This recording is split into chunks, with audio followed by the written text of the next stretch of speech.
Hi, Kevin. How are you back there? Are you ready to go? All right, we're streaming live to the community.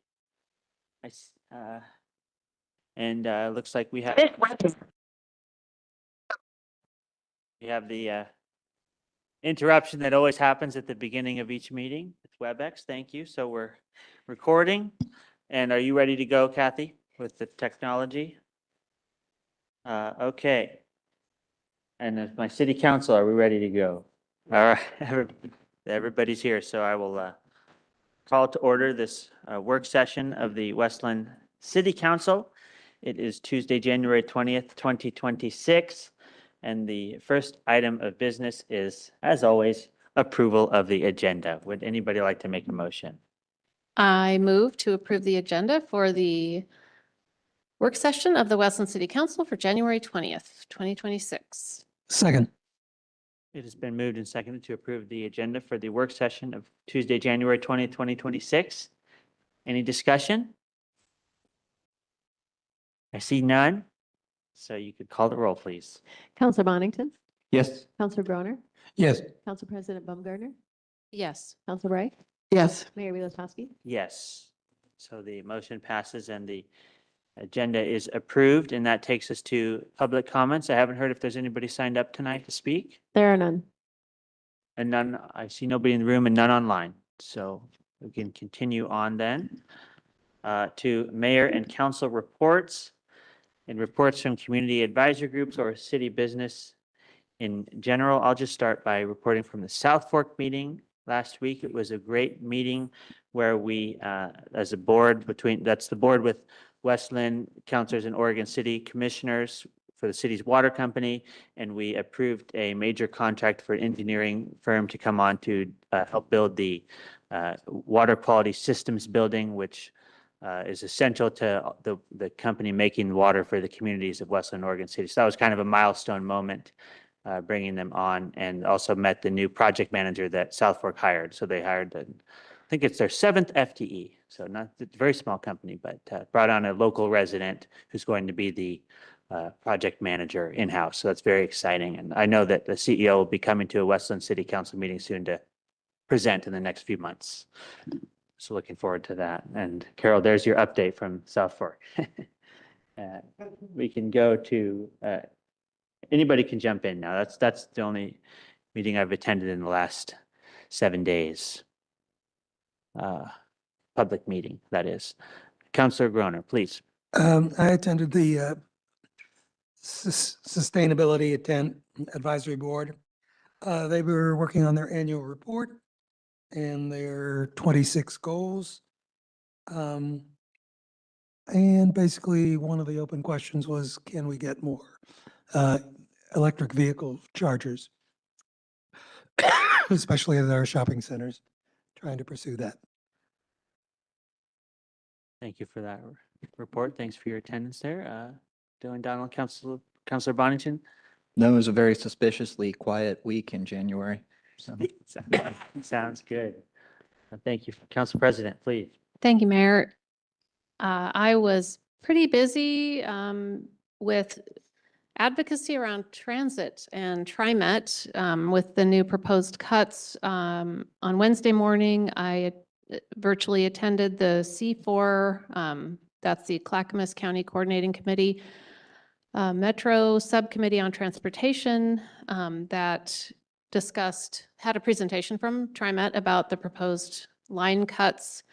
And I then attended a webinar at noon, same topic. And then in the morning of Thursday, I attended the Joint Policy Advisory Committee on Transportation with Metro, which discusses many things, but there was some discussion of the transit concerns. And in the afternoon of Thursday, I attended the Metro Future Vision Commission meeting at the Clackamas Community Services offices, and just about planning for future, kind of a lot of general topic discussion. But back a little bit to the TriMet, I'm very concerned about the TriMet's proposed cuts for transit, specifically with communication.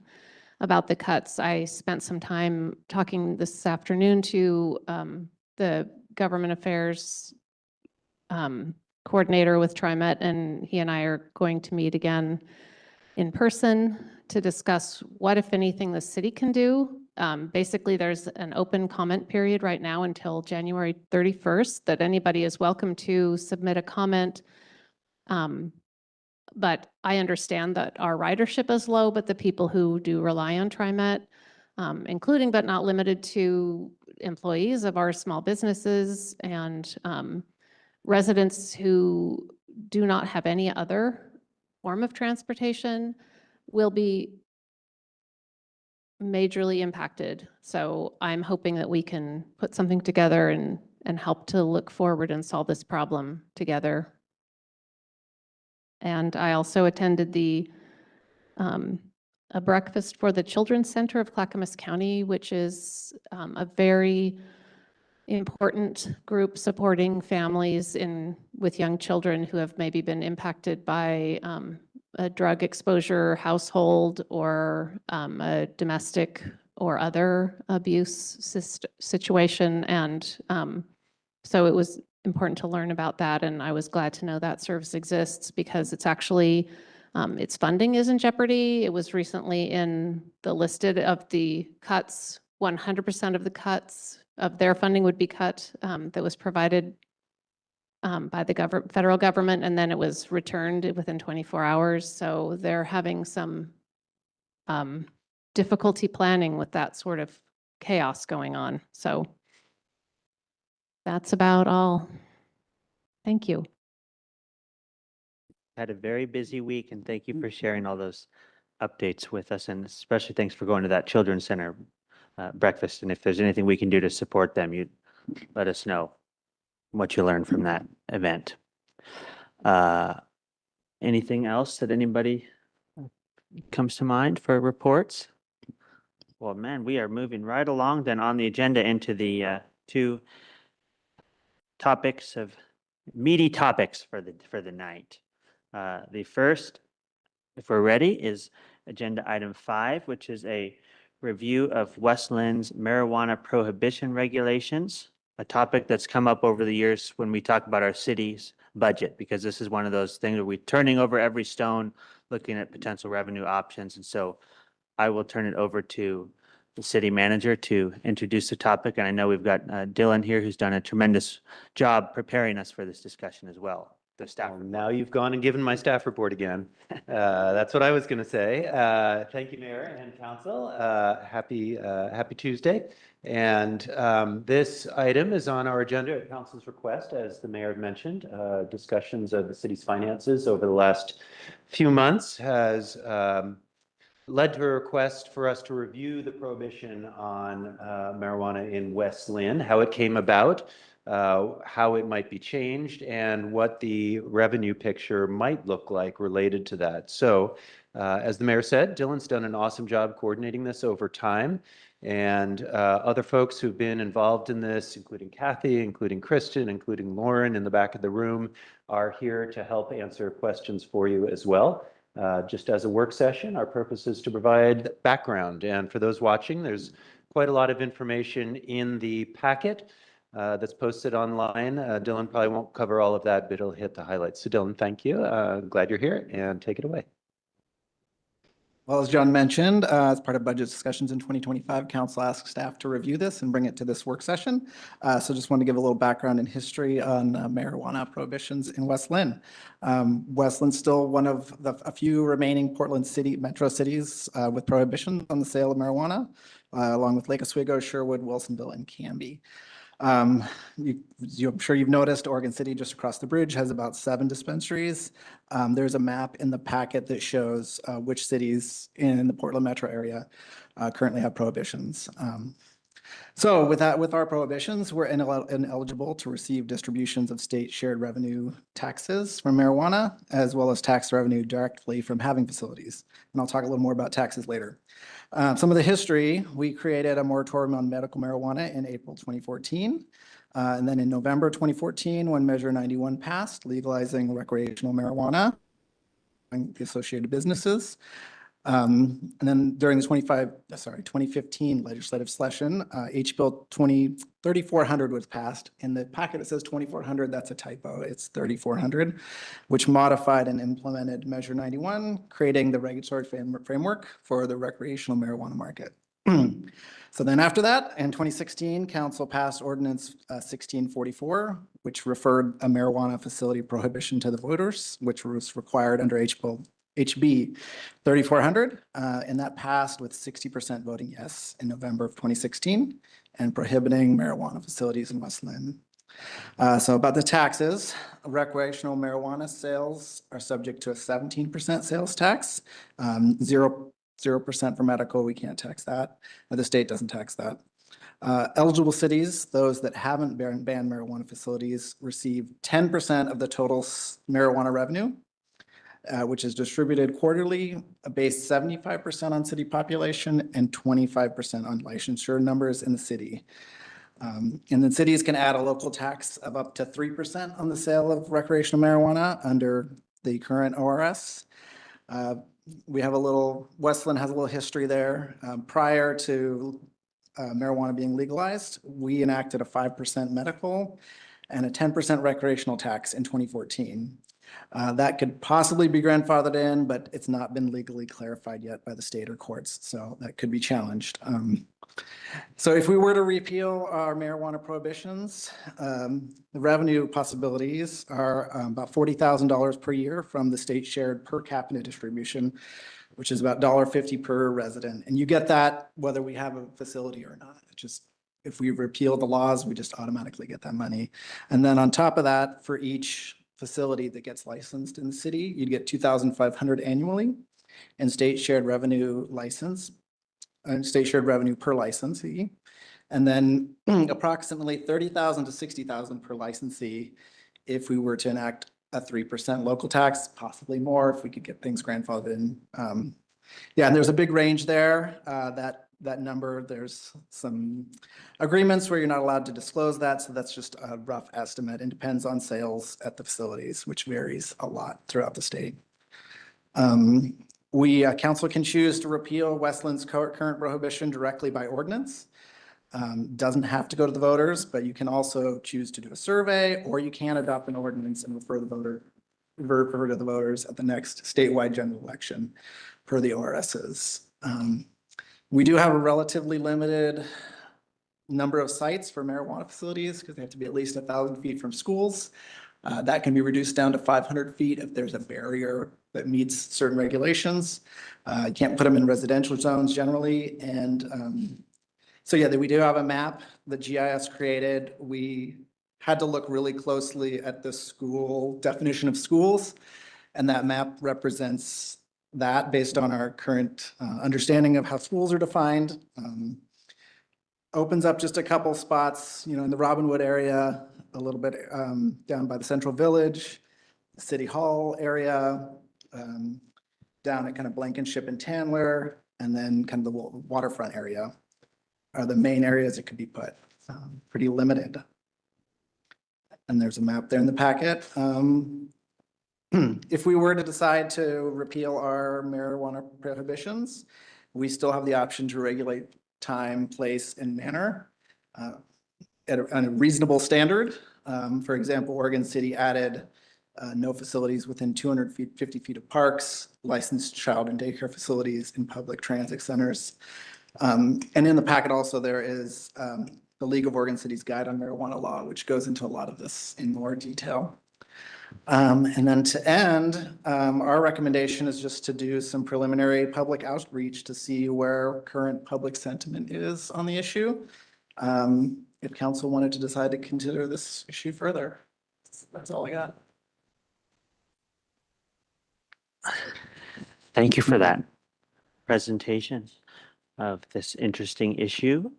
Happy to run a work session format. This is the first time we've actually formally talked about this outside of the budget committee meetings that we've had over the years. So happy to open the floor up for any initial thoughts. And I appreciate this recommendation also of doing some, some sort of public outreach about how folks feel about this, because I do wonder if things have changed since 2014, given, my own opinion is like, it's kind of like going to the liquor store these days, but maybe others have a stronger opinion that there's a huge difference there between, so we can start with Councilor Bonington, and we'll go to Councilor Groner. Thank you, Mayor. Well, to that point, wondering where people stand, I've been having conversations with people about this since I learned about it. I think the very day I was sworn into council. It seemed kind of interesting. In light of the fact that we're missing out on the revenue, it's worth talking about. So I started keeping track last year of all the conversations I had with people about this. And since that point, I've had 158 conversations. 132 were totally in favor of it. 58 of them actually said something to the effect of, well, great, now I don't have to go to Oregon City, which was weird that they said that. That was the reaction of all those people. And then it was about 10 or so that were kind of concerned how other people would react. So I'm not saying that's a scientific study in any way. The rest of them, because by the way, I know that doesn't add up to 158. They didn't really have an opinion. But my point is, I thought it was interesting that all of these conversations with different people from different walks of life kind of all yielded the same answer, which is okay. Thank you for that. And interesting statistics you have there from your interactions with the community. Thanks for sharing. Councilor Groner. Yeah, it is interesting that is not consistent with the polling that occurred a decade ago. Now, it's quite possible the public opinion has changed over the last decade, but I think there'd probably still be some opposition. The other thing, I found the map fascinating. Apparently, we could have a marijuana dispensary in City Hall if we wanted to. I don't think we should, though. But yeah, I think people will go to dispensaries, and why should we not get the revenue as opposed to Oregon City? It's leaving money on the table that we can use. Thank you, Councilor, especially as we're talking about potential budget deficit. It's good to look at all potential options. Appreciate those thoughts. Any other thoughts down the table? Councilor Bright. Prior to getting on council, I was on the budget committee and we had a meeting that was just the citizen members. And that was one of the topics that came up. And so 5 people on the budget committee, I think there were 3 that were in favor of it and 2 that had some hesitation. I tend to agree with the mayor that it's not a lot different than having liquor stores where people can go in and buy alcohol. So, and I've also recently read that the supply in Oregon far exceeds the demand, and it might not be a good business plan at this point for anybody to open a dispensary. However, if we remove the prohibition, we would still get that tax revenue from the state, the revenue sharing. Thank you, Councilor, for those thoughts. Council President Baumgartner, how do you feel about this issue? I think that I'm really interested to hear what the public has to say. Mostly, I'm a little bit of 2 minds about it. Having grown up in a family with some substance abuse issues, I'm very mindful of people's vulnerability to that. And I know that's a concern for some people. So I just want to be sensitive to what the community would like us to do. Agreed with that, and definitely here on the substance abuse issues, and we definitely don't want to exacerbate that as a city. So any thoughts on, it sounds like there's an interest in at least gauging some public perspective on this from our community, and I just had a couple of thoughts.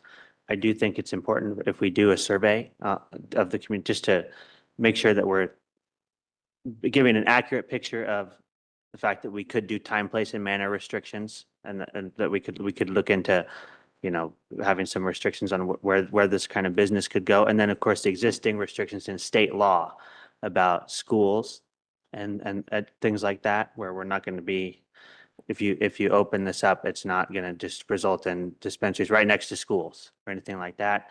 Then the other thing, but just there's limited locations where this could be in Westland. So I think those are some important factors to make sure the community is educated about. And then the revenue picture for the city that this would bring in, given that we're going into a potential budget deficit. I mean, it's not going to solve all of our budget problems, but every dollar helps. And we've made a commitment to look at everything, to turn over every stone, as we say, in the budget conversation. So at least exploring this is, I think, doing our due diligence.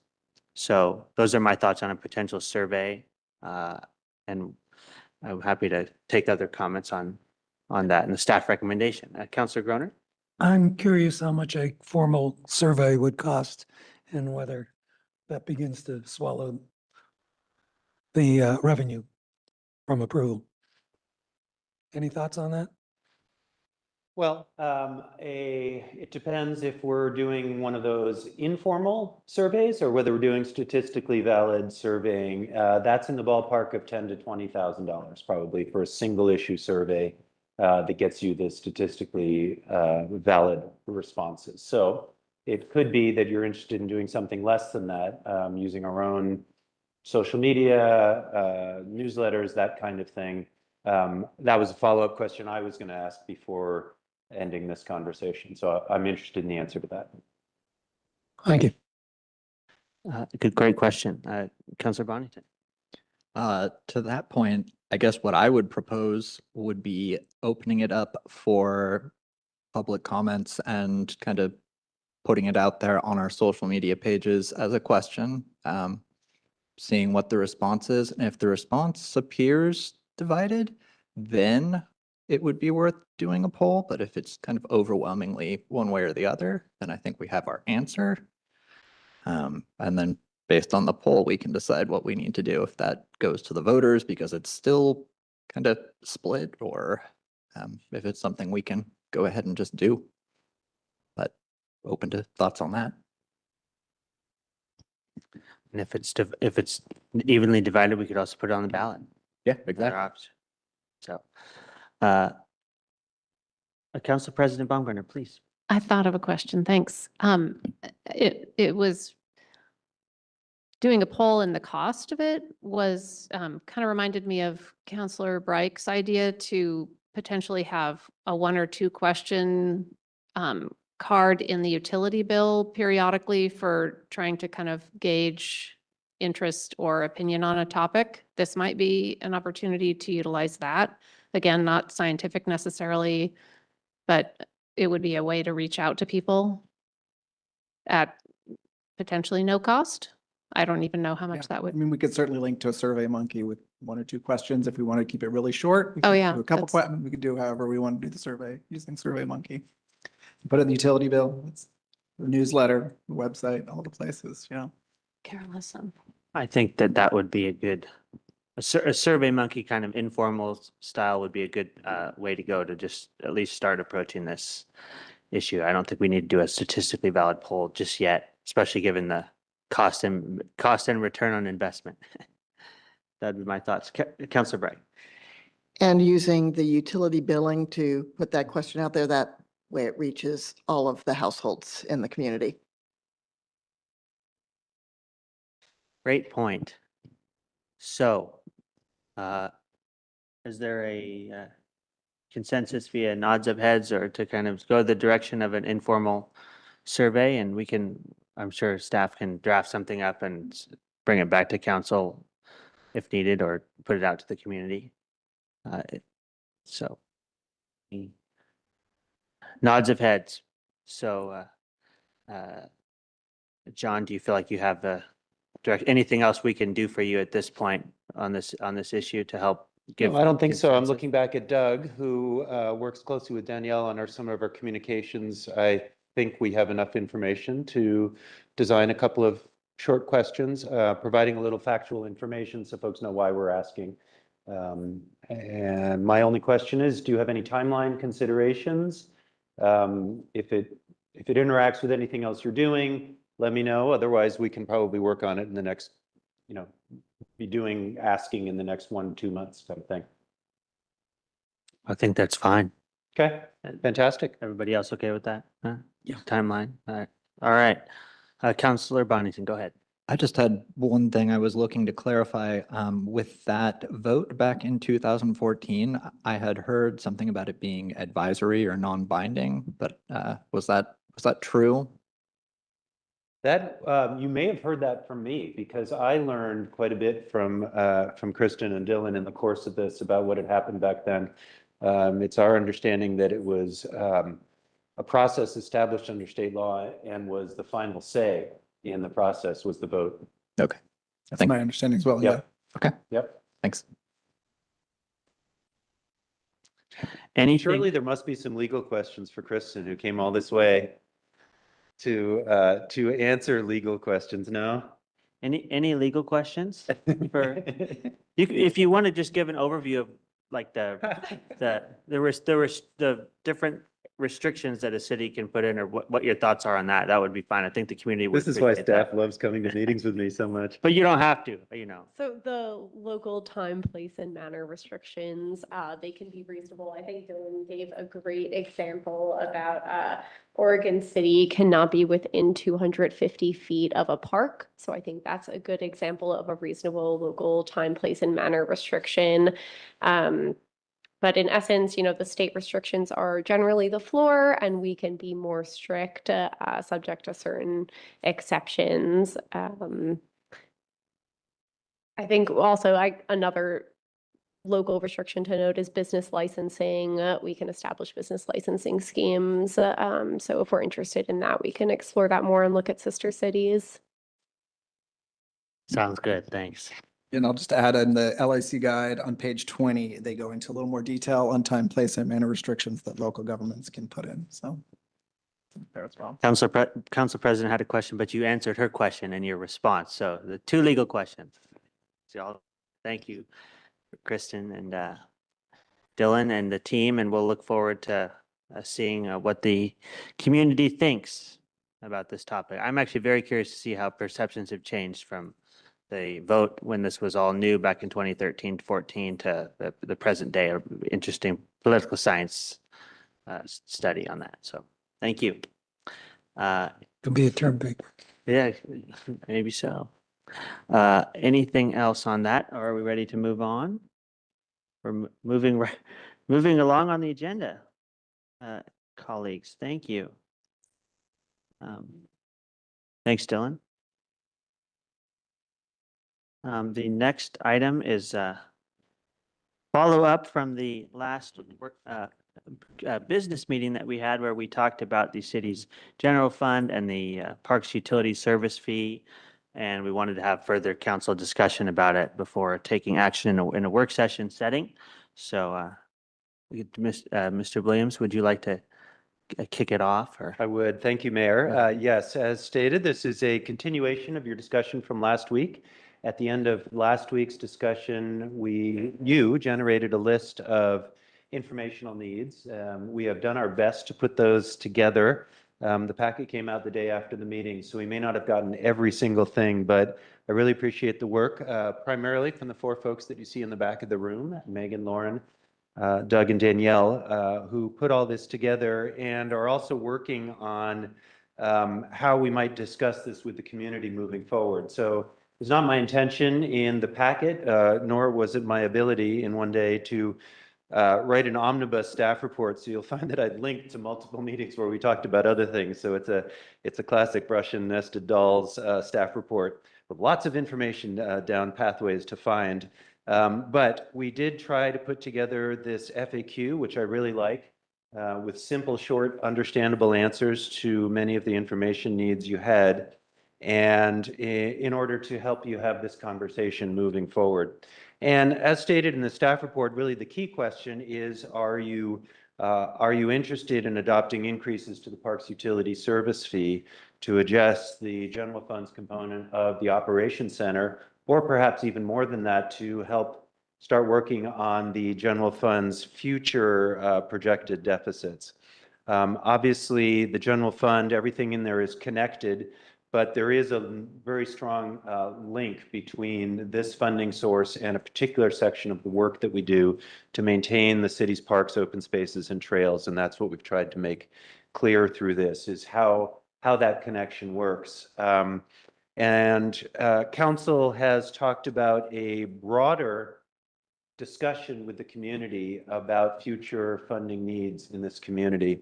And we also touch on in the staff report that that funding conversation is a lot bigger than just this one funding source and this one set of work. And at your last meeting, you discussed the push and pull of doing one piece before having that broader discussion, whether that was advisable or not. So we're here to support your conversation on that. We have all the folks in the back of the room who can answer any questions you have. And I think, Doug and Danielle, are you thinking of coming forward and talking communications, or would you rather wait till questions are answered? Probably wait. Okay. Yep, you bet. So perhaps I will leave it at that, and we could start off, if you like, with do you think that the document that we've put together answers all the questions you have? We really assembled this primarily for this meeting and your conversation, knowing that you're an informed, engaged audience. A lot of it is written, I think, in really excellent plain English and can apply to a broader discussion with the community, but this wasn't meant to be sort of our primary public-facing document. It was assembled in order to have this conversation tonight. So perhaps with that, unless looking at the back of the room, if you think I missed anything starting off. If not, we are all here to help you continue this conversation. Obviously, work session tonight, so we won't be making any decisions, but we're happy to take this discussion and keep doing work and supporting you as you move forward. Thank you. Thank you, John, for that overview. Obviously, important conversation that we're having here tonight. We have our staff experts in the back here from several different departments that we can ask questions of if anybody has any. And I have some, but I'm happy to open the floor up to council first. And I'll start with Councilor Bright. Thank you, Mayor. So the parks maintenance fee was established in 2007, and I believe we have some parks in the city that are newer than that.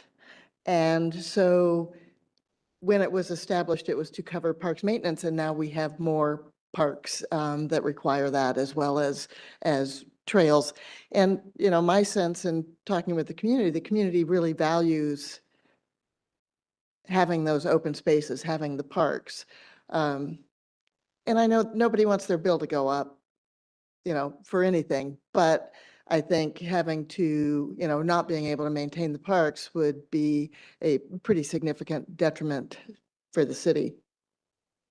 I'm not sure as far as, you know, do we want to first focus on the covering the cost of the operations center from parks maintenance, and then, you know, kind of work into these other conversations in the future. That might be the best way to go, because that's a very specific thing that we absolutely know how much we're going to need.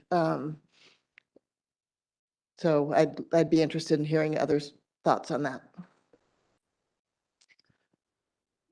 Thank you, Councilor, for that. I tend to agree with your, especially your latter comments there. I just have a kind of a broad question, maybe for John or for the finance director, Ms. Breithaupt, who's here. I'm just trying to figure out, like, from the standpoint of the operations center, it's a very expensive project, and like I feel like there's been some confusion in the community, because we've said we have the money to pay for it, and I think we do in our budget, but by doing it in the way that we're doing, like how am I trying to phrase this? What would happen if we don't fund this increase in the operation center? Like, our budget has seemed so tight, then we've been able to fund this $45 million project with existing revenues, but that has to have an impact on our budget, like a drastic impact on what we're able to do, or canceling maintenance projects or things like that. So our budget can't just absorb that. like, so basically it's kind of like the why are we talking about the $5 in increase and why it's important. I've been trying to wrap my head around kind of the Okay. financial picture. I will take a stab at that, and Lauren and the others have a lot more information. First of all, I've tried to be pretty careful in the last, I would say, half year or so to say that we are planning to largely fund this project from existing utility rates. And I've also tried to be pretty straight up with people that certainly there's an impact on our ability to provide projects from this. And so as you've seen in work sessions throughout the fall and in making your decision on the project entirely, we are devoting rate money to this project that could otherwise go to actual infrastructure projects on the ground. So we talked about the impact on the street fund from the payments. Certainly, we could maintain more street pavement if we didn't have to do this project. You as a group have looked at this for some time. In fact, in approving the city's budget and approving this project and approving the contract with the designer, even before that, approving a contract to buy the property, knowing that there would be some impact on our ability to provide services. So I think we have not tried to hide, I know we have not tried to hide the ball on that. We do have an adopted budget that has this project in it, is funded, but we did get new cost estimates really last fall, incorporating the latest information about the site and the cost to develop the site, incorporating cost increases coming from materials increases and labor increases in the construction marketplace. All of that meant that you all and we all did not have a final number until at least the second half of last year. And that is really what led us to this moment, is having those final numbers, looking at the budget and having a conversation about how exactly are we going to fill the remaining costs for the project. Yes, I want to say that it's very clear we could fund it from existing rates, not touch existing rates, but there are impacts to that. And the primary reason we're talking about the parks fee right now is that the parks maintenance is a little different from the other funds in that it's primarily people driven. There's less infrastructure construction in that fund, and there's more people hours in that fund. And so the impacts, were you to not consider utility rates, would ultimately probably be into our ability to staff the parks maintenance function. Now, that's a little bit unfair to say because it's all general fund, right? So we would be having a conversation about our entire general fund staffing, which includes police, which includes planners, which includes the finance department, all of the general fund functions we would have to be looking at if we needed to go down that path.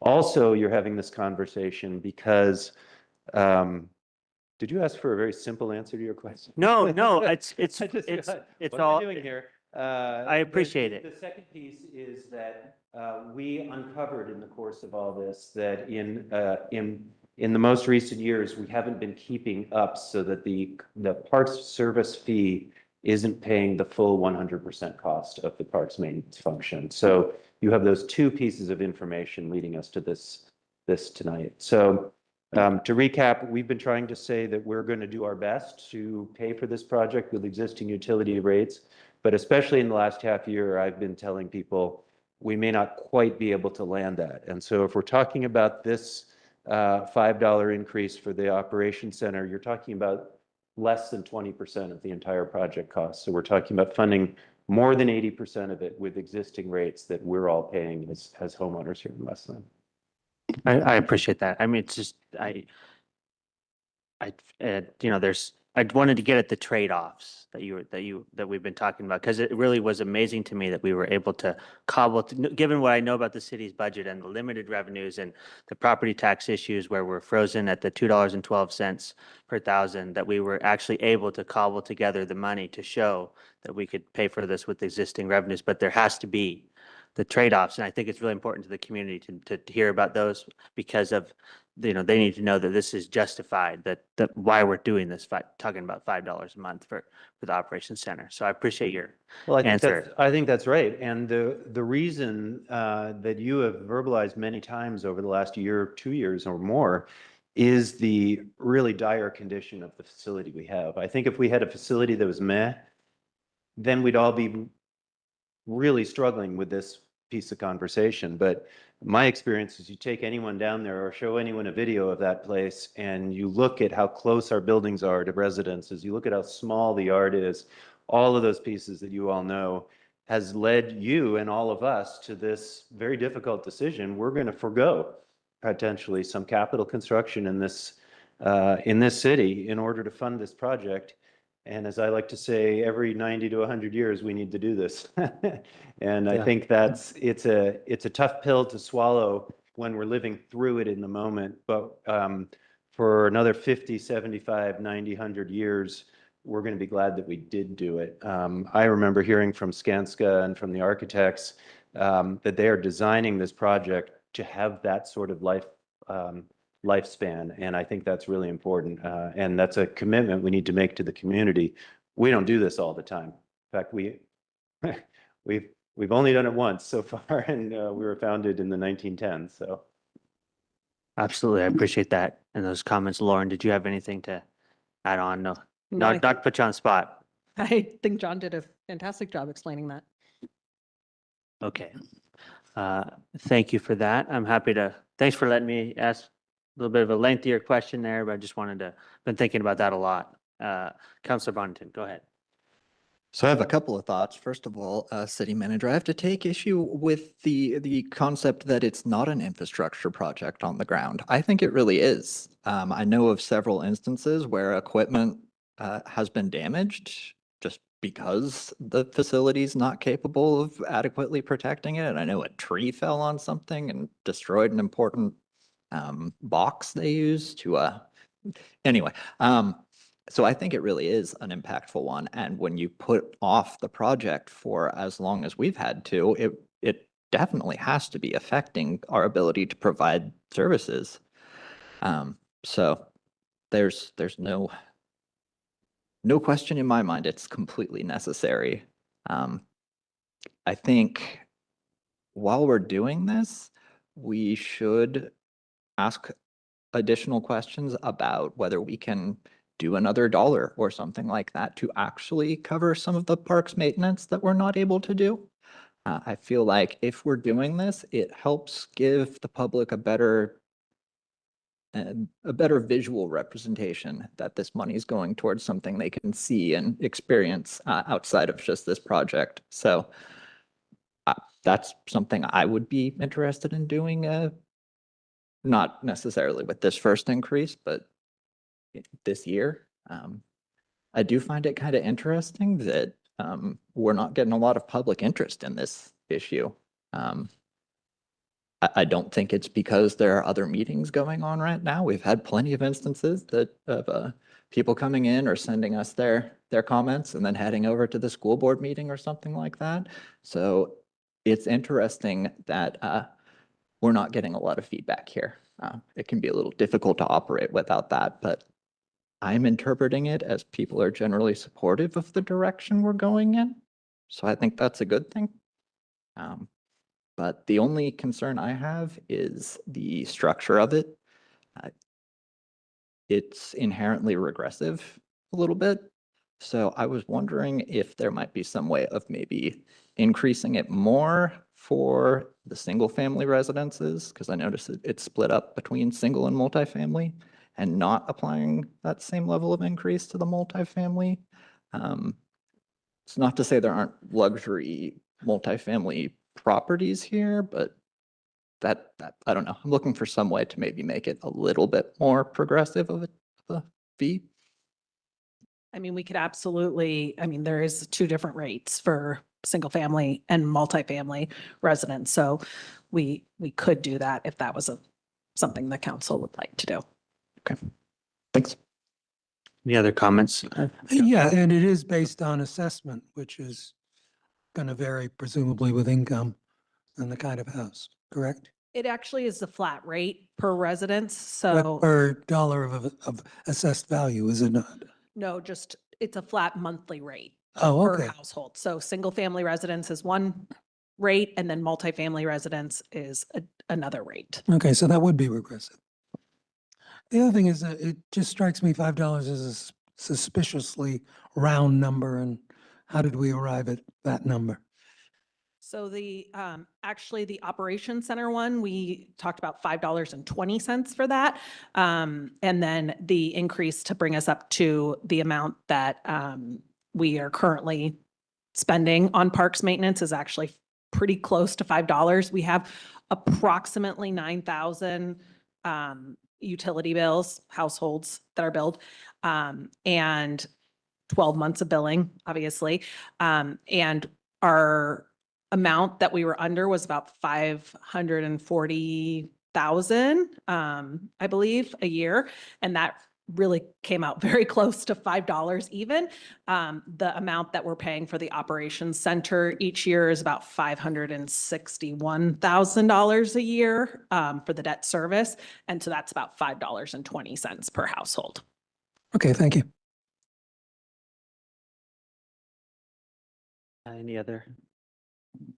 Any questions down here? Okay.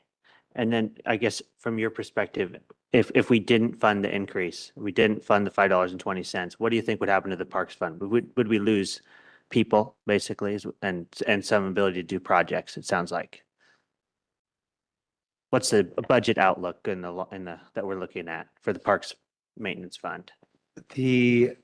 The big picture budget outlook is in the 3 to 4 years now time horizon. We are looking at multi-million-dollar deficit unless something is done. So I wouldn't want to look at it as a Parks Department question. I'd want to look at it as a general fund question. We would need to look at all of the services provided by the city's general fund and make a decision. The general fund is different from the operating funds, as I mentioned earlier, in that it really is heavily focused on people that provide services to the community. And so as little as I like to say this, in several years, we would probably be looking at making decisions about programs and staffing levels unless something is done. And that would be broadly across all of the departments that I mentioned earlier. Okay. Thank you for that. So I'm seeing not a lot of other questions. I guess we can kind of move into any questions for the communications team or Parks Director in the back I know the communications team might have some information to share. It's mentioned earlier. Yeah, if you'd like. And Councilor Breik mentioned the growth in the park system over time. I know, Megan, you've been looking at that a little bit. I don't know if you have anything conclusive to report. We're putting together for the first time how the park system has grown and when it grew. And so Megan's been working on that to identify what it is that she's in charge of, actually. So happy to report on progress about that. And Doug and Danielle, I appreciate you being here. They have been thinking a lot, as I mentioned last week, over the winter break about how we would communicate with the community about this and about the broader themes that you're interested in. So maybe, Doug, Danielle, do you want to start off? Thank you for the opportunity to talk again this week. So I think from what you saw from the FAQs that we put together is we tried to figure out questions that we might encounter or you might encounter. It's kind of adding tools to the toolbox when we don't necessarily know exactly what project we're building, but we hope that when it is decided that you have all the right tools to be able to build that. So I think it's important to know that, you know, putting this, as I said last week, into the context of why does it cost so much money right now to do things, right? And I think there's lots of ways of explaining it, as we talked about, from just the CPI, employment increases, and even in the Willamette Valley, the index for building in commercial spaces. And I think all of those would show that it's very high and it's continued to from essentially 2007, 2008 to the present time that we have now. These are all reflective in what you might be asking our residents to potentially participate in from a fee perspective. I think it's also important that there's a broader context for what you have an opportunity to share something, not just about the fact that this building that you're going to be replacing was built in 1937, I believe. It's had a very long lifespan and is also now in a built-up residential component of our city.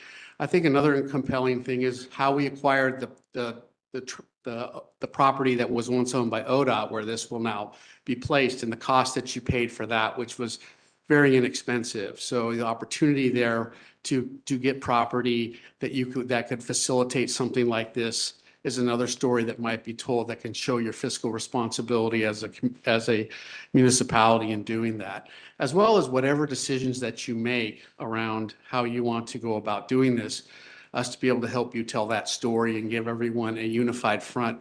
I think the nice thing about this is the numbers may seem round, but they are exactly the amounts that you need. You're not asking for more, you're not asking for less, and you're able to tell the community what you're going to get for the resources that you might be asking them.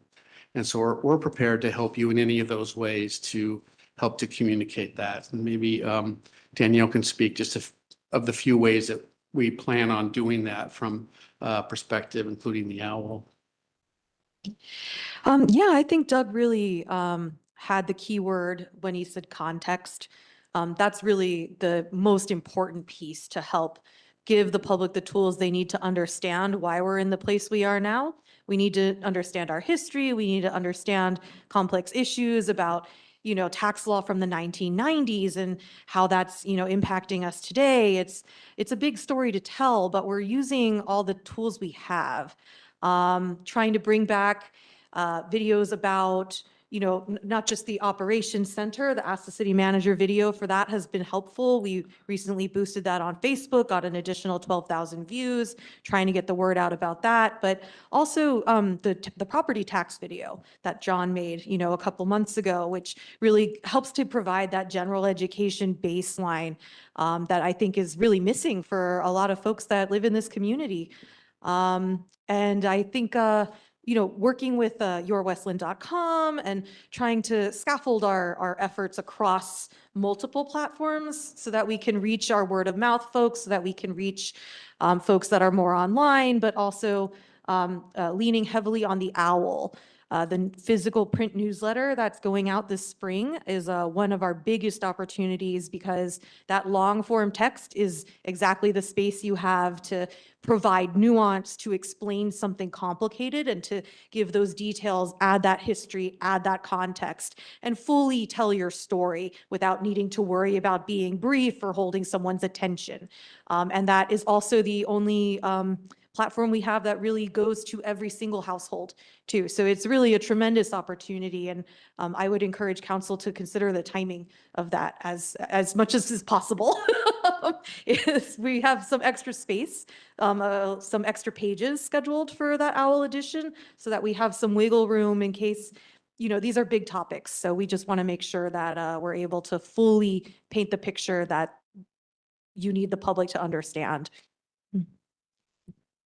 I think it's important that we can convey to you that we're here to help you once you've made those decisions and how you want to communicate it. So we want to be able to be an asset for you in that space, and whatever is decided is what we will help you to help navigate and to communicate. And we're here for that. This is the essential part of the work, the communications. I appreciate that. Thanks for the update. And Councilor Bragg has a comment or question for you. Because the OWL goes to every household in the community, and because this is a very large and complicated topic, can we utilize that with some, you can't really have a link in the thing, but pointing to like Your Westland to get more in-depth information. And that, you're going to have some people that get the OWL that maybe don't do a lot of computers, but other people, they use that as a supplement to other sources that they have, whether it's the city's website or any other social media. And I think just having the ability to take one more step if you've got greater interest to find out more information, I think is important. I think that's a great point, Counselor Brake. What we've done with the, there's only so many inches of space in a physical print. That's always the drawback, right? So while it's easy to write on it and, we know that folks sit down at their kitchen table and will engage with their family and, cut out parts of it and put it on their fridge. So the physical medium does have a lot of benefits, but that drawback is significant. So one thing we've done in past issues that I would really like to do again in this one is use QR codes strategically placed so that folks can just get their phone out. Folks became much more familiar with them during COVID when restaurant menus all turned into QR codes, and now it's a really accessible tool that most people recognize and know how to use. So you can't put the links directly in there, but we can still make it so that they can read more information elsewhere very easily, or as easily as possible. Yeah, I want to reiterate, it's kind of like, I'll put on my library director hat. It's like a reference question. When someone comes to you with a question, sometimes they just want the easiest answer possible. And some want to really dive into that answer. So not just the answer you may give them or the section that you may take them to. And we want to hope to be able to provide that for everybody. So if you really want to know a lot more about the history of employment inflation or, building costs, we'll be providing those links so that we're transparent and we're also honest in our approach and where we got our information from. I think that's really important, that we're all coming from the same place of information. We're able to direct our community to that same place. So it'll be a multi-layered approach depending on how much people want to jump into that answering or finding out more about the answers to those questions. Thank you for that question. Any other questions? Councillor Bonington? I'll just say, I've said it to you guys personally, but I am really impressed and appreciate the effort you've made to get this information out there. I started noticing it without even looking for it last week and was really, really happy to see that because that's exactly what needs to happen in order for this whole process to go well. So thank you for that. Director Big John, haven't heard from you tonight. Any thoughts on the issues before us? Whatever you'd like to say. Well, as John had mentioned, I've been going through kind of archives of our property lists, looking at when they were purchased, looking at timeframes that they've been developed, which there hasn't been a complete list of that. So it's taken a little bit of time, but it's also quite enjoyable to see, like he mentioned, to see what we're taking care of and how long we have. Just to throw a couple things out there just to consider is, that we have, over 16 playgrounds. And I was just looking at the quick math of that, and we have over 10 that were pre the 2008 that are in the point of needing to be replaced. For example, like Hammerly was built in 1997. And usually the length of a playground is usually from 15 to 25 years, and we're already at 24 years of that. So we're starting to look at those plans, or not starting, looking at those plans, looking at trail maintenance that's ongoing, things that we currently can't even fund, that we're looking to be creative with either grants or other mechanisms to find, additional funding besides even this fee. So really trying to streamline our operations with our basic maintenance that we're doing, to really stretch our dollars as far as we can. But even things just such as the Tanner Creek splash pad, it's going to need to be re-nozzled to have the splash pad function in a few years down the road. And so just to give like a little visual, just even this is just off from our park supervisor's list of things that need to occur in each park that are budget, some of them from very small from replacing signage, but from moving trees out of areas where we're having concerns, resurfacing, and even rebuilding a pickleball court that needs to be completed. So we're building that list that's been kind of ongoing, but really trying to look at it holistically and see how we can continue to move forward with what we currently have and then what we may have to peel back if things do change. Thank you for that. Doing a great job overseeing the parks. Oh, it's okay. Well, we've heard from our wonderful team, and happy to open the floor up for discussion from the city council on next steps. you may be curious where I'm at. I feel like we have messaged to the community specifically about the $5 per month operations center increase. I saw that in the newsletters over the last month, and then in December. And so I think we do need to do that for budget sustainability. I can't imagine our budget taking on the entire cost of that $45 million facility, essential facility, without any increase from the community. And I think that our budget's tight, the community's budget is tight, and I think getting a major new project for just about $5 a month in an increase is a bargain, and for what it's going to do for our city and all of our departments, including Parks Maintenance, Public Works, and we almost were able to fund the whole thing without talking about rate increases, and couldn't quite do it. We got, how much did you say, John? Like 80% or 85% of the way there? Yeah, 82% is funded by those other funds. Okay. So, I think it's a good compromise to accomplish this essential infrastructure project by moving that relatively small fee increase forward.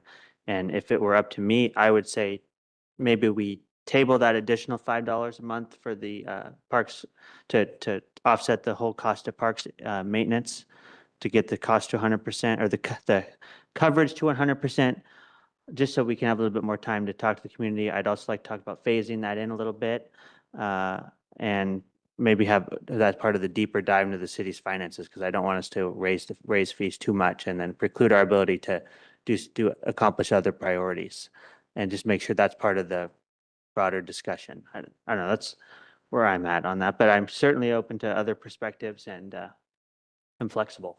Councilor Bright. I kind of like Councillor Bonington's suggestion of do the $5.20 and then maybe just do an extra $1, which is not going to cover 100% of parks maintenance, but it will start moving us toward that. And then, and then we'll still have that bigger conversation about other fees to make sure that we're providing the services that we need to provide. Would that $1 go, in your mind, go to maintenance projects, or like towards that covering the 100%? It would go towards covering the 100%. It's not going to get us there, but it will start, of parks maintenance. It's not going to get us there, but it will start moving us in that direction. Thank you for that thought. Council President, you have any thoughts? We'll go down the table. Yes, thank you, Mayor. And I appreciate all of the collective team's efforts and communication and the preparation of materials and the historical dive for context. I feel very comfortable with, at the very least, the $5 and then some other creative solutions that we can talk about together to get to 100% for the parks maintenance. Generally speaking, I think I said this last time that we discussed this topic, it is our responsibility as leaders to discuss and debate and talk about cost benefit and be careful and cautious, but also to make decisions. And I'm comfortable, some people, we've already gotten a couple of emails from people just generally who do not want ever any raising of taxes, which I just have to honestly say isn't reasonable. That's just my own personal opinion. Anybody can come at me, whatever, my email. But we have to pay for things. So we just have to make these decisions. And I appreciate the effort and also think it's justified. Thank you. And I know we're in, looking around at other cities. I've seen Wilsonville, for example, has been having some really conversations with fee increases that are, I think, like $30 to $40. I haven't seen can't remember the exact numbers from Wilsonville, but by talking really about in the $5 to $10 range, I feel like we are in good shape and really taking care to make sure that we keep costs down to the community while accomplishing what we need to accomplish. Because you're right, Council President, we've got some essential infrastructure to build here with this operations center. And I've seen actually the yourwestlynn.com page now has a page about our value engineering efforts, where we worked really hard as a team, and staff behind the scenes works hard to value engineer the project and bring the cost down, and also has some photos of the existing infamous facility as well. So good to look at. Councilor Groner, happy to go to you, then we'll go to Councilor Bonington. I go down the table here and I try to switch it up every once in a while each time. So Councilor Groner. Yeah, I appreciate the work that's gone into it. I think it is, between inflation and construction costs, we have to meet those costs somehow. But yes, we have to do public outreach so the public understands why we have to increase these fees. But thank you for your work. Thank you, Councilor.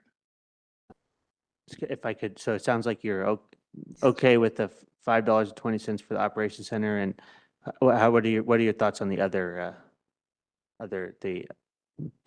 covering the parks maintenance, 100% of the cost of parks maintenance, like Councilor Bragg suggested? Basically right, adding $1 to the parks fee. that was Councilor Bragg's kind of compromise. Oh, and maybe that was I got it Oh, that was from Councilor Councilor Bonington. Bonington's. I'm sorry.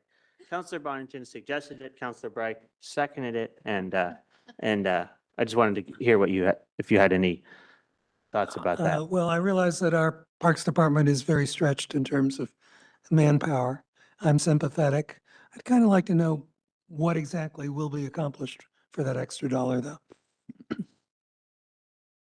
It's something we could definitely, we have another work session coming up, for example, and before our next business meeting, so we could talk about, have a little bit more of a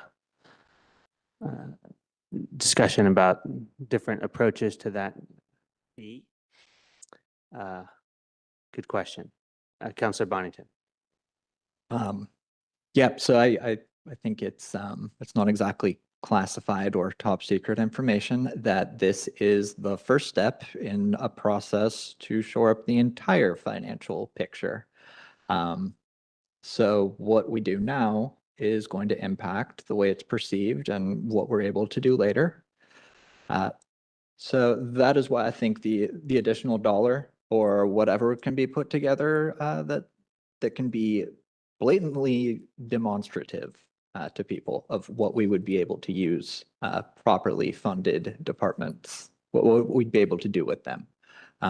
With the understanding that if we don't solve the rest of the problem, then that money is going to have to just go back into covering whatever's short at that point.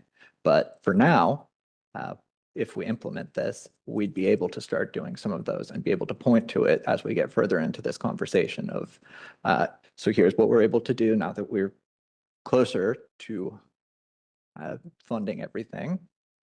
Do you want to see this continue, or what are your feelings about it? So I think it's useful to have that conversation. I'm glad we might be able to squeeze that in, see kind of an idea of what projects could be done for $1 or $2. Just get some topic or some options before the vote.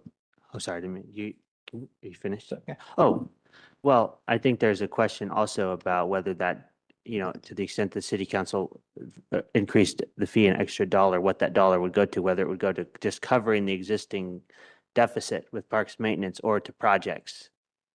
And that's what I was talking about earlier, trying to get at, but because it's a balance to strike. Yes, Mayor, and Councilor Bonington, I completely agree, and I think I understand exactly what you're saying. There's two approaches to this. If you, so past the operations center piece, if you were to raise additional funds, you could do additional projects, additional staffing with those funds, but knowing that you still have the underlying structural problem. And I did hear you say, Councilor Bonington, that that's an example of what we could do, but in a way sort of compounds the underlying problem, right? And so I think we'd want to be really, really careful and really deliberate about how we talk about it, what it is, how we design it. If it was designed to show, trust us with some additional funds and here's exactly what you get, we would need to be really careful about costing those things out, talking about what they are, and then delivering them, but also have say, but we still have this unfortunate thing over here, which is a real concern in the out years. So I just want to make sure, one of the worries that I have had about going beyond the operations center is this exact point, is that if we're doing it in order to sort of make the general fund whole, we're not adding any services at all with it. And folks will say, well, hold on, my fee just went up $10 and I don't see what I'm getting for it. Because what I'm getting for it is that we ensure that we're able to deliver our current services, or that we're more likely to deliver current service levels over time. That's not as fun. Super, super important. So I just want to confirm that that's the answer. That's the way we're thinking about this. And I'm hearing each of you say the exact same thing. We'd be happy to come back with the conversation. Megan does have thoughts and ideas about extra services or extra projects. We have some cost estimates for that are in various stages of development. We'd be happy to talk about that. But I'm just duty bound to give the caveat every time. Thank you for tolerating it. Councilor Bunting, do you have a follow-up? Go ahead. Yeah, that is precisely what I mean. I think as part of our comprehensive strategy for having this conversation with the public, this is a good conversation starter if we're able to do it this way. But we need to kind of have a reset of, hey, so what is the level of service that you all actually expect here? And get people to articulate that. And then we tell them, well, that's what it'll cost. If there's a problem, then we can have a discussion about it. But I think we need to kind of reset and reframe it that way to make progress here. Thank you for that, Councilor. Councilor Bright, you may have thoughts. So I think to the city manager's point, this is a general fund budget. A portion of the general fund is parks. The amount that we collect in fees is not covering the total cost of parks maintenance as it was intended. So if we collect more fees to cover more of parks maintenance, that just means it frees up some other money within the general fund, which could just be ending fund balance, which is one of our requirements as well. We have a policy for ending fund balance. Now, that's not really fun, exciting, and sexy to the public. You know, they want to see something new. I'm paying more money. I need to see something, but that's kind of not really how it works.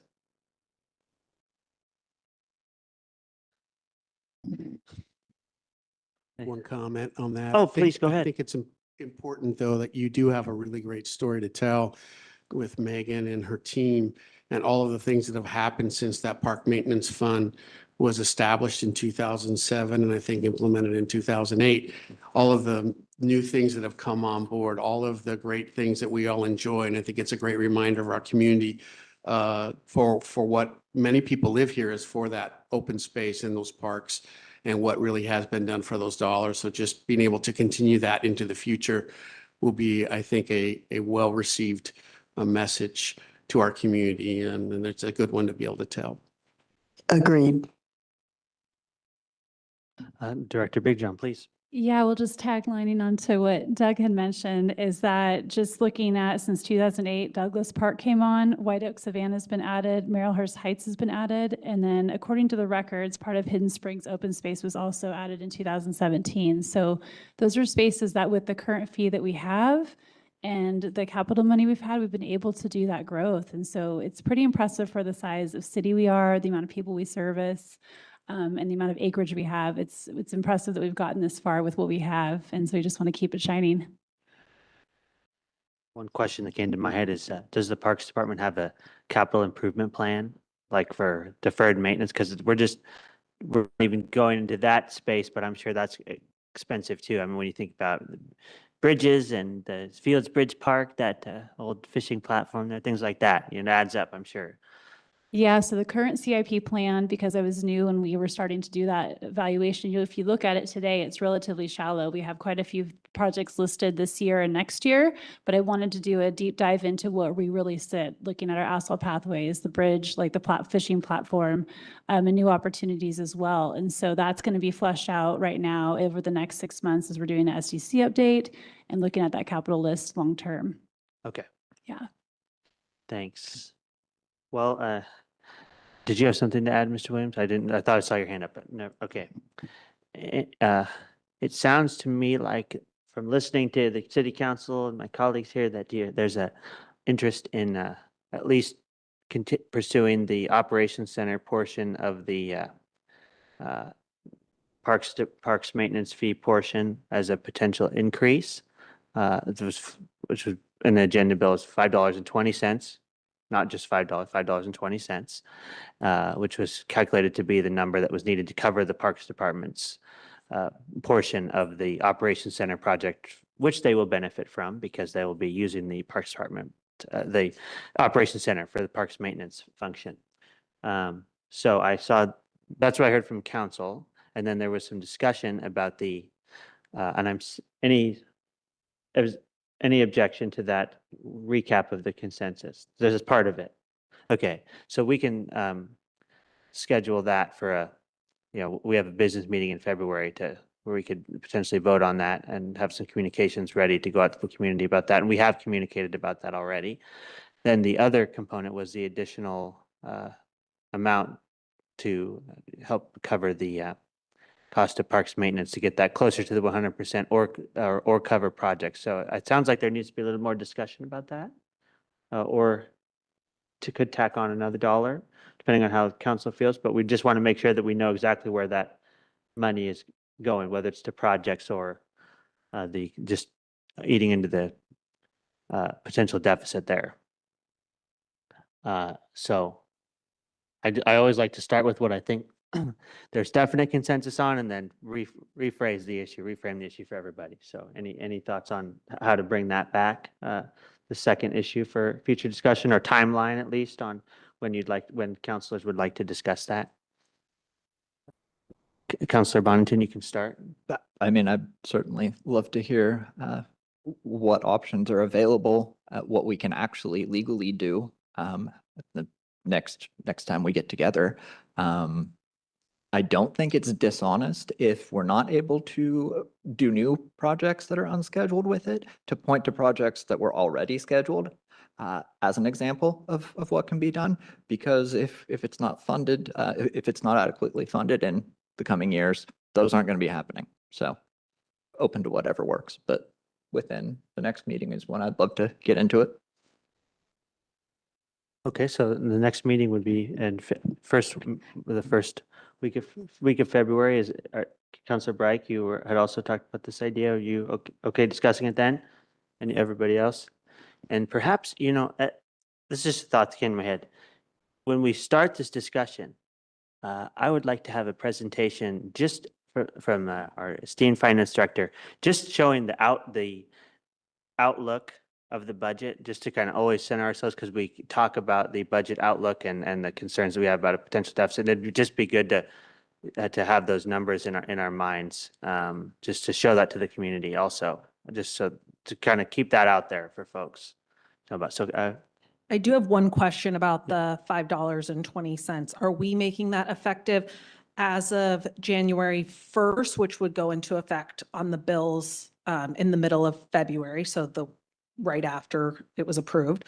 Or would that be going into effect on July 1st of this year, which wouldn't go into effect really until the August bills? You've just inserted a thing that we haven't decided yet into the discussion, so that may require a little bit of discussion. How do people? What impact would it have on the budget from the standpoint of, I guess, if you had the increases coming in, you could save up for a little bit longer to pay for the operations center, but we're not.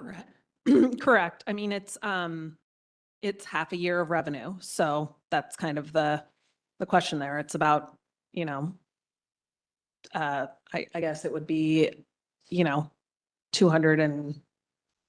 $270,000 in revenue for the year if we started now versus in July.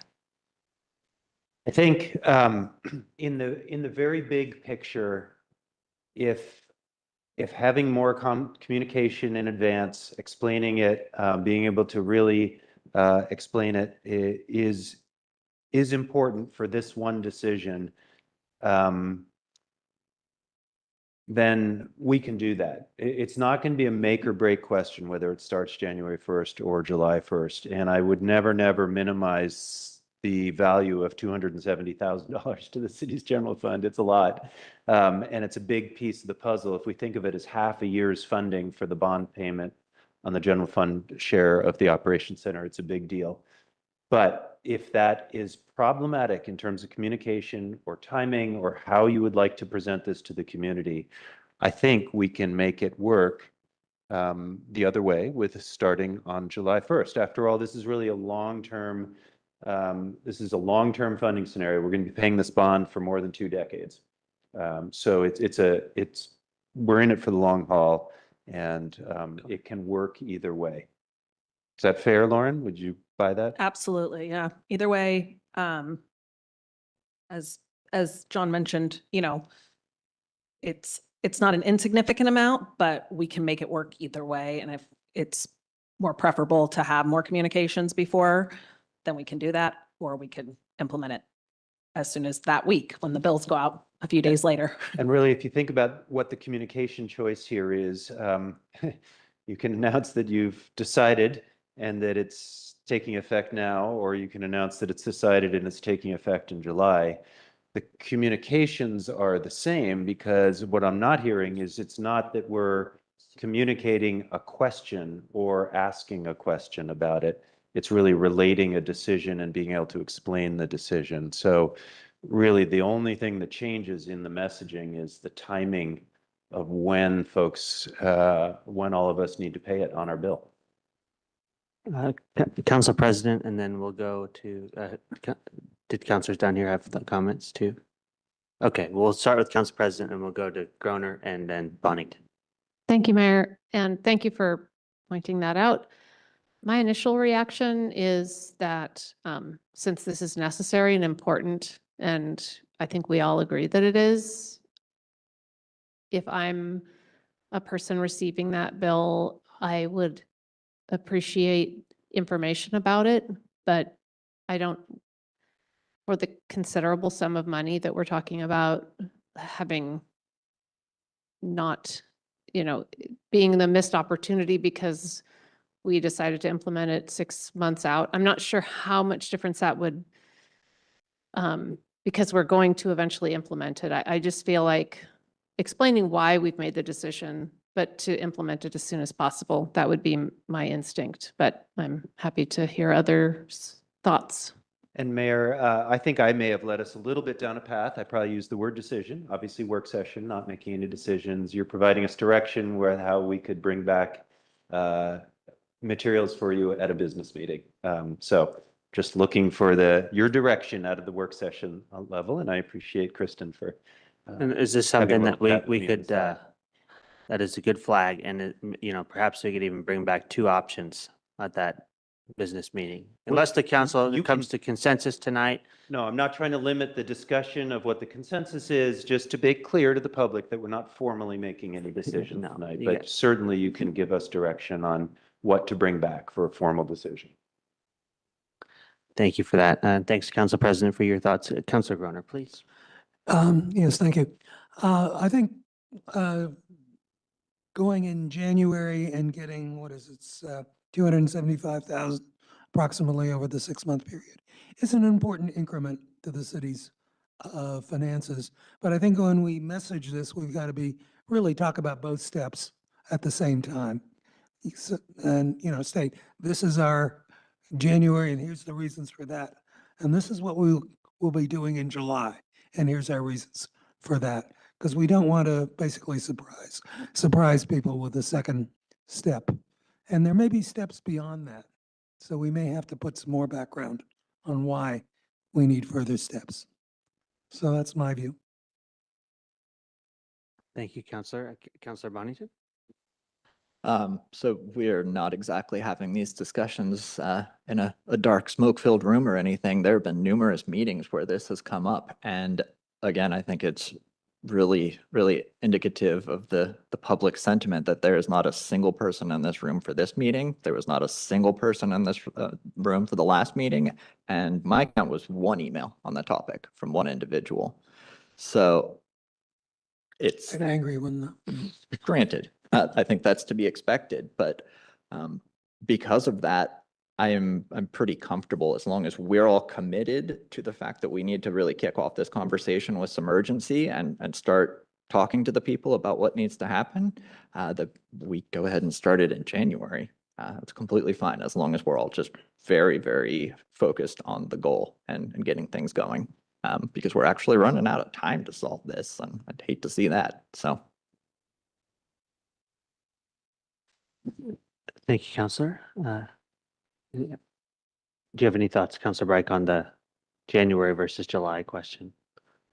I can kind of see it both ways. So I think, when we have our next conversation, maybe we can suss that out a little bit more. Okay. Yep, I also would like some time to think about that, the issue of implementing it in January versus July. I just want to, so that would be my preference, just to either talk about it again and the first meeting in February, or just maybe that can be set up as a couple of different options for the February business meeting when we vote on it. So. If I may, Please, go ahead. not to add one more complicating factor to an already difficult decision about timing, but just thinking about our public and thinking about our audience, I think it's worth considering allowing time, or as much time as possible or advisable, for an emotional response from our audience. People tend to think with their feelings first. Right now, folks are feeling pinched. They're hearing about cuts from other places and, loss of the ability, their spending power at the grocery store, and tend to feel like that can create a fear state and make folks need some additional time for an emotional reaction before we can get to the logic and the reason and start having productive conversations. That does seem to be the knee-jerk, initial response to any kind of news that folks perceive as threatening is, oh, I have a feeling about it, let me express that. And then once I feel heard, then I'm able to listen in return and, hear about history and logic and statistics and figures. So just one more thing to consider, because you didn't have enough. And thank you for that, and I appreciate that. I know there's nobody at the meeting. We have heard from one person on this topic, but I also know there's a lot of people out there feeling the pinch, and we're doing our best as a city to keep our costs as low as possible and respect that. Everybody up here pays the utility bill, and a lot of our staff pay the utility bill as well, and it's expensive. But what we're talking about is an important infrastructure project, and being able to do it for the $5 increase is, I think, not as bad as it could be. Add one thing, I think. Go ahead. You, again, going back to whatever you all want to do, and I think it's important that we can, again, I think, pivot to the operations building and talking about the building blocks that got us to this place. I think you have a really great story to tell, like I said before, from the land acquisition, from ODOT, to the amount of value engineering, to the amount of things that have gone into it. So I think we have a fiscally responsible map that we can show to our folks. And again, a lot of them have known about this, if they've been paying attention or wanting to know about it. This has been an ongoing conversation. So I think what we can also come back to you is how this is going to be paid for. Because I know that many people may come away with this $5.20 is paying for the operations building when it's paying for a component of it, and that the other pieces that are being brought to this financially that are paying for it can be told in that story as well. So they can see it more from a holistic picture. Oh, this is only one portion of it, and we're covering it in all these other ways, as John and others have commented about, and we can help to present that story to you to be able to tell as well. Thank you for that, Doug, and Danielle as well for your thoughts. my brain always goes to compromise when I sense disagreement or difference of opinion on council. This is just one idea that came to my head. Is it feasible or possible to do a $2.60 increase retroactive January 1st and $2.60 increase in July to kind of split the Absolutely. baby, if you will, to kind of help the city with the financial picture, as we heard from several folks want to do, and then some others, including myself, concerned about doing that the whole thing retroactive January 1st. So I just wanted to know if that's an option. Right. Yeah, that would be an option. And we're also, we'll, if it is approved for the July, we're also still going to be coming back in June to review all of our master fees and charges. So I would probably recommend, putting the normal 5% increase and then whatever extra on that if we're doing it all in July or part of it in July in the fee schedule, so that we can actually see, like, we've already incorporated that 5% in there that we would normally do. So it's not being changed again in July, if that makes sense. But yeah, I think we could do it however council wants. We can even do a mid-cycle change too, effective a different date too, if we needed to. It's easier to do, I guess I should say, when we're doing utility rate changes anyways. So we do increase a few of our fees in January and a few of our fees in July. And so it's a little bit easier just to incorporate those into that. But if you wanted to do it effective for the March bills, that would be fine too. So whatever the council would like to do, we can make happen. Well, we can revisit this topic then. We're gonna have a work session on the Operations Center component, or do you think that the business meeting to make this final decision? Great.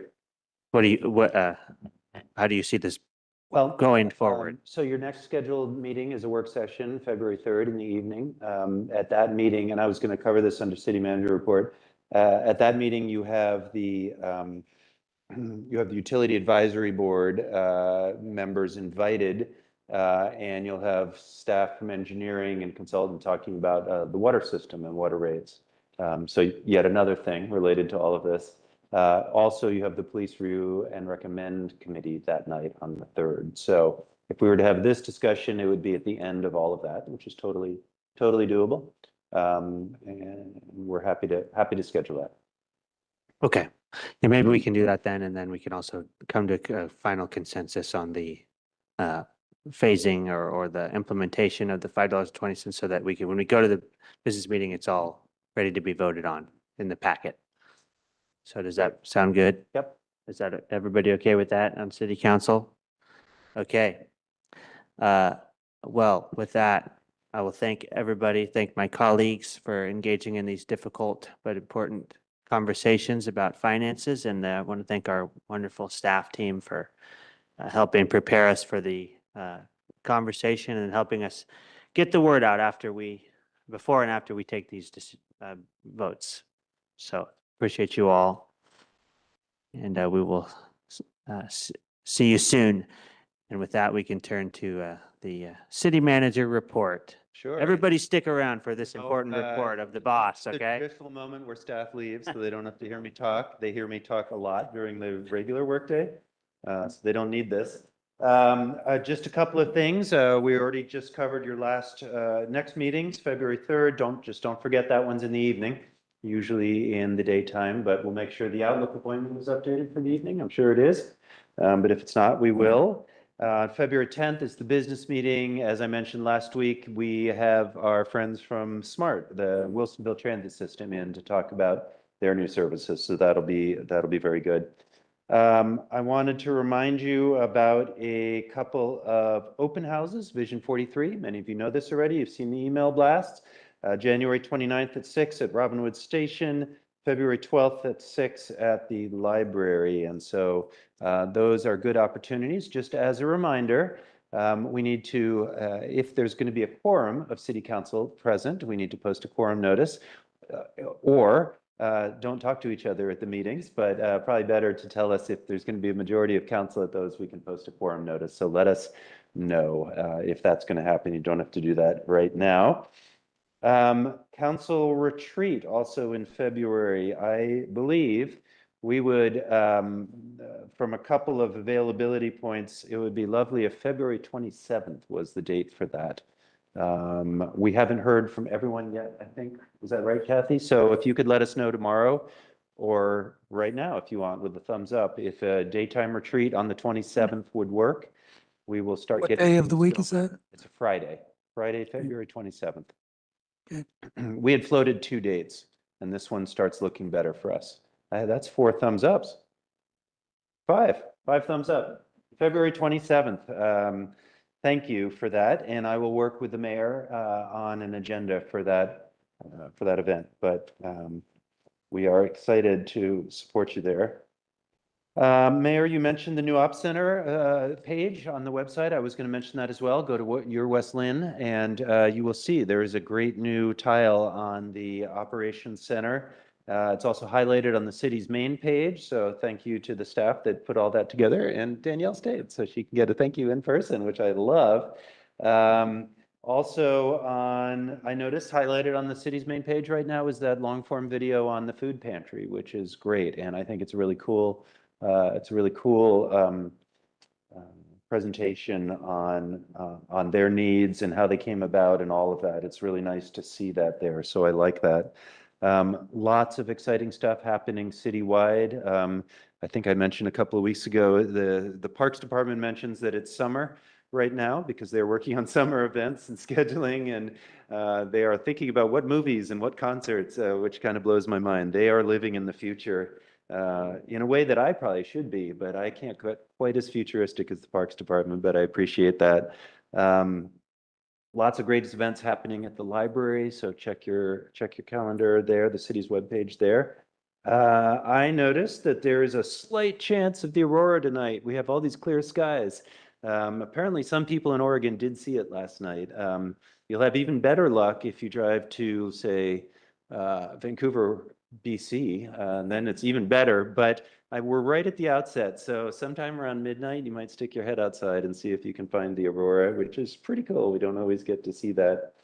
The last thing I wanted to mention is that Eric Leiss, our Public Works Director and City Engineer, went down on Willamette Falls Drive today by the school and by Fields Bridge to look at the construction progress, which I get questions about from time to time. I was at Willamette Neighborhood Association, and they were asking, what's with all that orange fencing and what's going to happen when and all of that. Eric is going to be working with the school. It looks like we can probably remove quite a bit of that orange fencing and the random cones here and there. Although the project is not necessarily completed, there's a lot of extraneous fencing down there that just sort of looks like visual debris right now. And so Eric and the streets crew will be working on that with the Parks Department possibly. There are some probably additional fences that are needed to make sure that project is nice and safe. And obviously some more important work that still has to happen. And so as I told folks at Willamette the other day, I think council all knows this, the contractor for the school district working on that project went bankrupt, no longer paid their subs is my understanding. And so we are working with the bond agency that provided the bond on that construction. And that group is supposed to be hiring a contractor to complete the work under the warrant, under the amounts that's already been paid. And so that process has been slow. And so that is why that project is not completed, but you look down there, you see sandbags in some places, you see temporary erosion control fencing in some places. We're certainly looking forward to having that be completed. And I know the staff is working behind the scenes to make that happen, but we are trying to do it without spending our money that we shouldn't have to spend, or money that's already been spent. So that's the status report on that section of Willamette Falls Drive.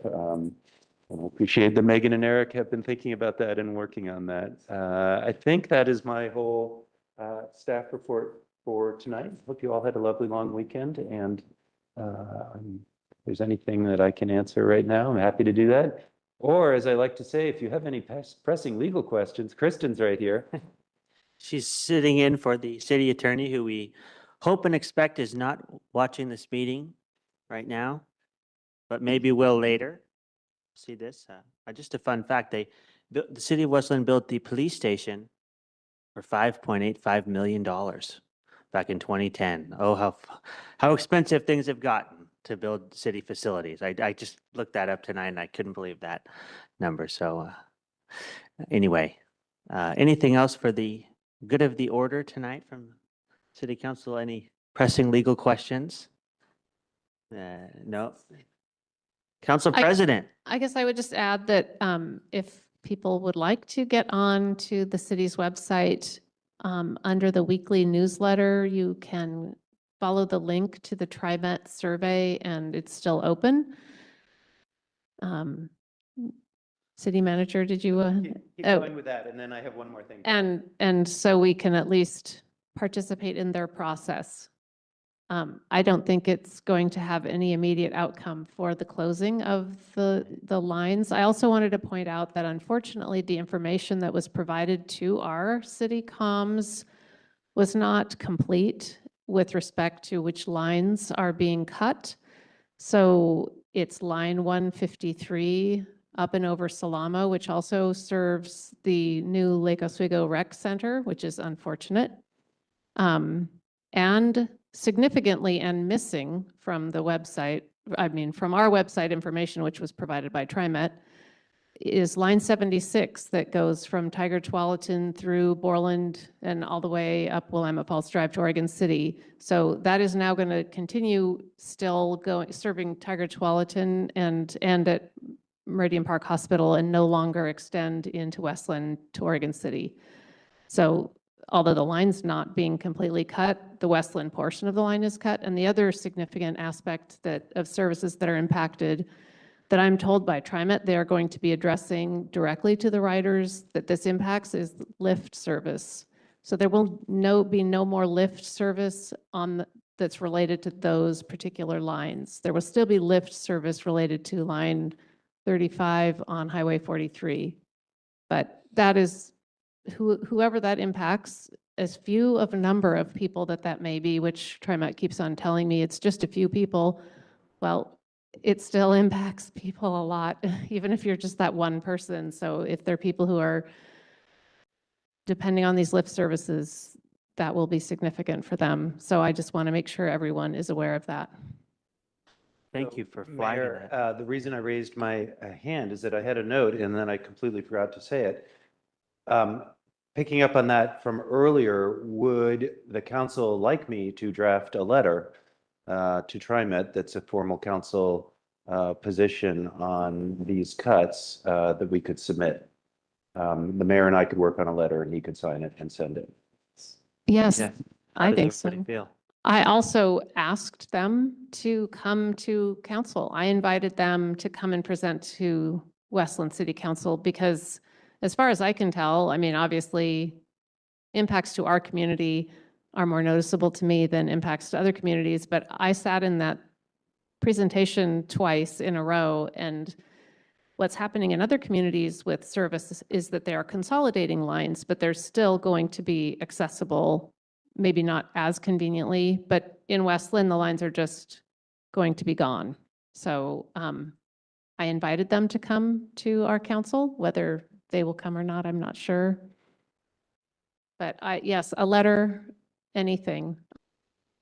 And not necessarily because I think that'll reverse course. They're responding to their own budgetary restrictions. So this isn't about being against TriMet. What I would like to do is highlight this concern at the state level, because it's state funding that is no longer adequately providing funding to TriMet that is causing the situation. And if, for instance, the transportation package gets repealed, which may impact the status of tolling as a question in the future, we're back again talking about what are people's options if they can no longer afford to drive in certain stretches because of tolls, and then they don't have transit as an option. these are conversations that we just need to keep on pushing.